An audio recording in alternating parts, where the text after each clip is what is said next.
রোজা রেখে চুল, নখ এবং শরীরের অবাঞ্ছিত পশমগুলো কাটা যাবে কিনা? আমাদের ভিতরে অনেকেরই প্রশ্ন আছে, হুজুর রোজা রেখে চুল কাটা যাবে কিনা, তারপরে নখ কাটা যাবে কিনা, এরপরে শরীরের অবাঞ্ছিত যে পশমগুলো আছে সেগুলো কাটা যাবে কিনা।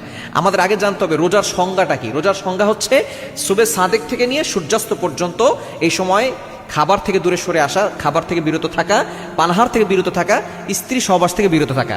এটা করলে আপনার রোজা আদায় হয়ে যাবে।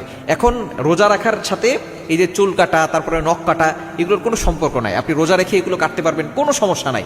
আপনি রোজা রেখে চুল কাটতে পারবেন, রোজা রেখে নখ কাটতে পারবেন।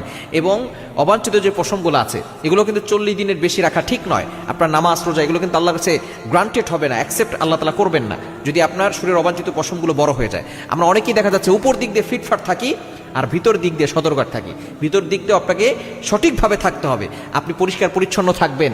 আপনার বগলের নিচে যে পশমগুলো আছে, নাভির নিচের যে পশমগুলো আছে, এগুলো আপনাকে কেটে রাখতে হবে। এটা যদি অনেক বেশি বড় হয়ে যায় এবং বেশি দিন 40 দিনের বেশি হয়ে যায় তাহলে কিন্তু আপনার ইবাদতে ঘাটতি চলে আসতে পারে। এজন্য এগুলো সবসময় পরিষ্কার পরিচ্ছন্ন রাখবেন। আপনি রোজা রেখে চুল কাটতে পারবেন, রোজা রেখে আপনি আপনার যেই পশমগুলো আছে, অবাঞ্ছিত পশমগুলো, শরীরের অবাঞ্ছিত পশমগুলো কাটতে পারবেন, নখ কাটতে পারবেন। এই যে রোজার কোনো সমস্যা হবে না। তবে অবশ্যই আমাদেরকে চিন্তা করতে হবে, শুধু আমরা পেটের রোজা রাখি, আমরা কিন্তু মুখের রোজা রাখি না। অনেকে চোখের রোজা রাখি না, চোখের গুনাহ থেকে বাঁচতে হবে।